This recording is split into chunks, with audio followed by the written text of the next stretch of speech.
Good afternoon, everybody. So today, nice warm day. Tomorrow will be warm as well. And at the moment, I'm just coming out in the garden.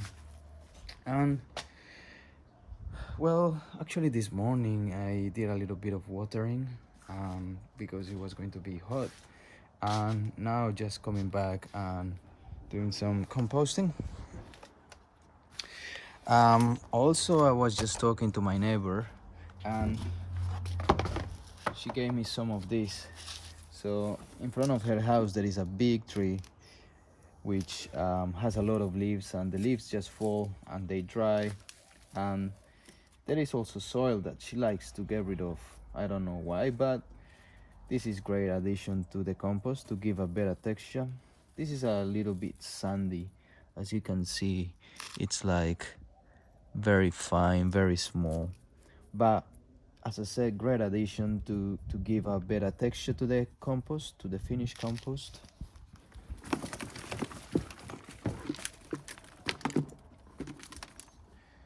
So she actually gave me lots of it, which is great. So I added to my second compost bin. This compost, I'm hoping to use it next year, and this will give the final great texture that I want. So I hope at the end of it, it all looks and it feels good. I may have to mix it, so I have a tool for mixing all of this compost. This tool, you just like twist it around until it digs inside the compost, and then you just pull and you mix it.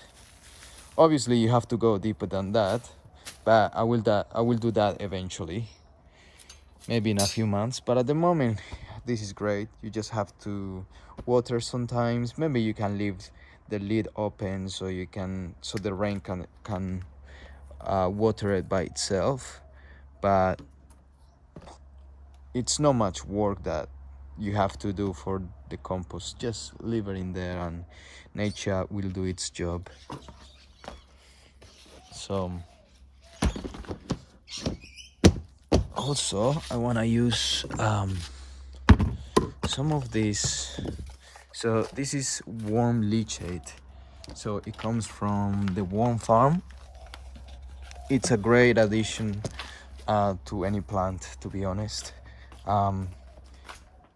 It's like liquid with a lot of nutrition, and it's great because you can just like pour it wherever you want it. So I'm gonna put it here where the tomatoes will be eventually.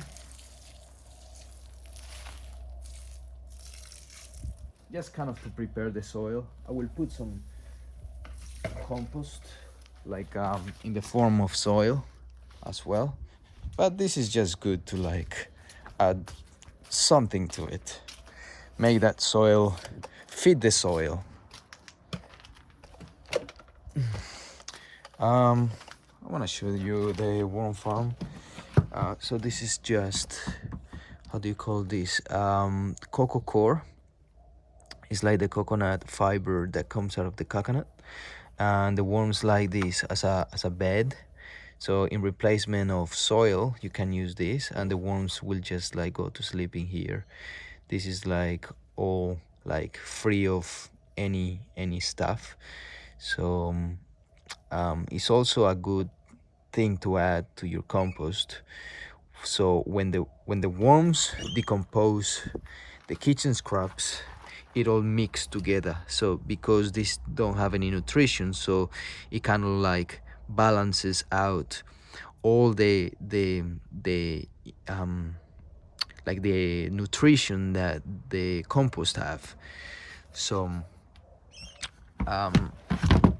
sometimes if you put like kitchen scraps directly, it's going to be too much, you know what I mean? Or like the worm castings, which is the poo of the worm, if you put them directly into the plant, it may harm the plant.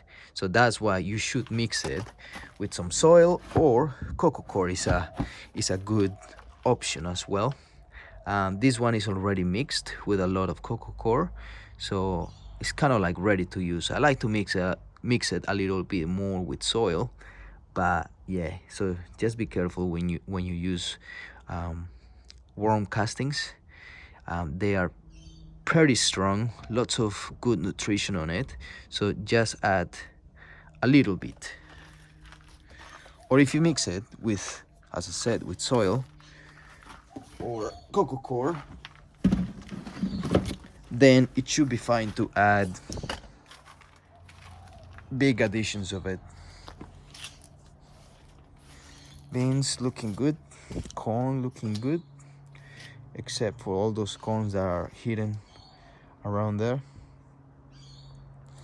But hopefully when the warm weather comes, it'll start growing more. That's mustard. It just grew up there because there was I had a plant like 2 years ago in there. For some reason, one of the seeds just popped out and it grew. So there is some mustard seeds, mustard plant, mustard seeds.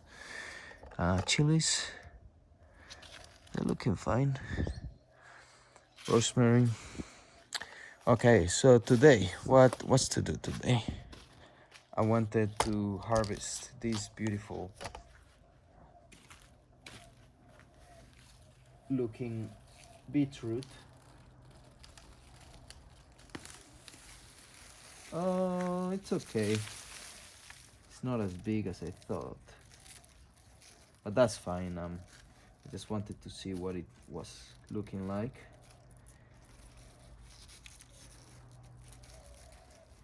You see, it's a lot of tops. You can actually eat this. I may eat a little bit of it. And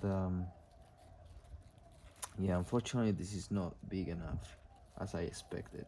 But anyway, I'm gonna let those grow a little bit more. This morning I was also removing some of these weeds, so I'm just letting these carrots grow a little bit more. Maybe another week. I'm not in a hurry of finishing the carrots because the tomatoes will go on the sides of it,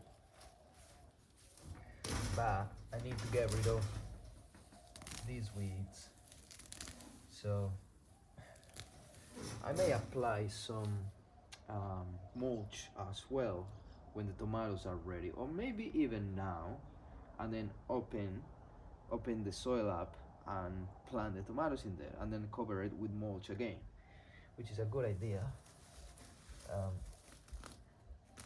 because mulch will prevent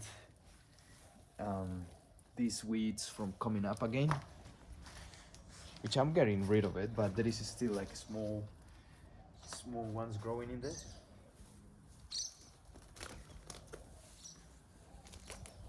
So mulch will help with preventing them from growing.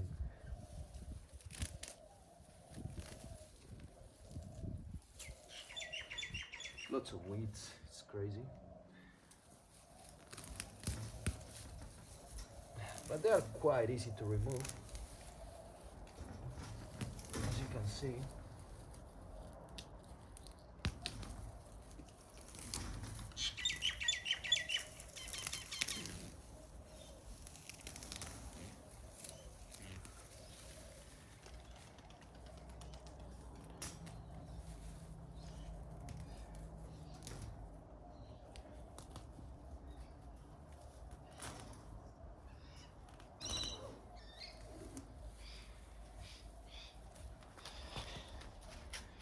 So as you can see, this is looking cleaner now.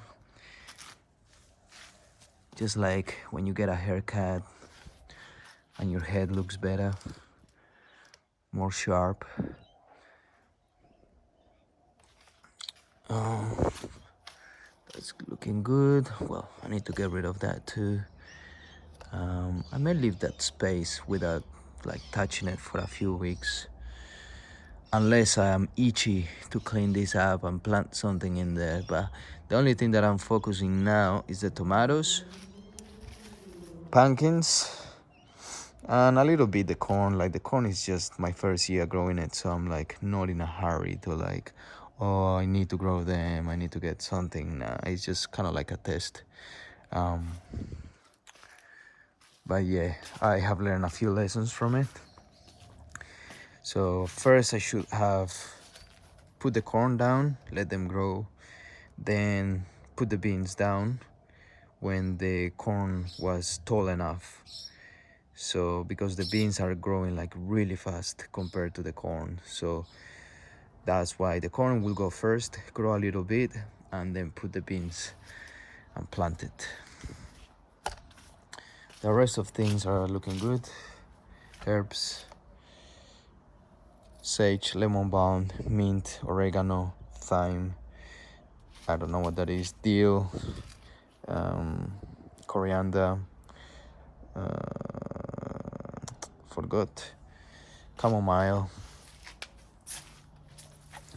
compost, still looking nice and tall, very big. It will eventually decompose and get down. It all looking normal here, nothing crazy. Let me get the phone out of this so you can see a little bit better.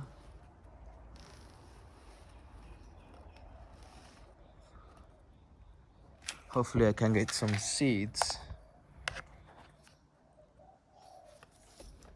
out of this spinach pretty soon, so I can get rid of it and start planting some other things in there. Carrots, if you watched the video from yesterday, I harvested some carrots. That's the this one here are kale, Toscana kale, heirloom variety, and potatoes, asparagus, watermelon. One of them is still alive. The other two died, most likely because of the cold weather, probably lots of rain as well. But I got a backup in here, which I still need to take care of. This is the greenhouse. Put the backups here. So 1, 2, 3, and 4 backups of watermelons. Oh, this one is looking sad. But anyway, I got 3 of them, so that's all right. This is all kale, tomatoes for this year, pumpkins, heirloom variety. That's it for today. This is the tour for today. Everything is looking nice. I got more compost to do, more things to put in the bin, and that's it. If you enjoy the content of this channel, don't forget to subscribe, to share if you want someone to start their own gardening journey. It's really nice to see what's the job that has to be done in regard to a size of this backyard. People can understand and maybe have an idea of how they can use their backyard to grow just a few vegetables if it's not as big as this one. As you can see, in this small space you still can grow carrots, and you can get a feeling of how vegetables grow, how vegetables work, what is their needs. I've been doing this for like 3 years now. I started with a small pot. I actually my first pot was this one.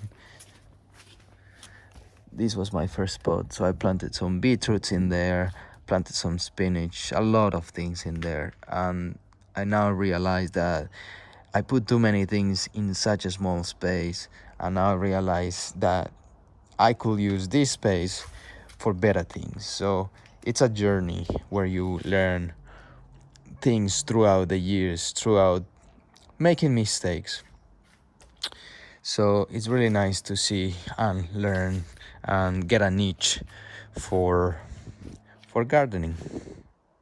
So yeah, as I said, share and give it a like if you enjoyed the content, and I'll see you next time. I left this in here. See you tomorrow. Ciao.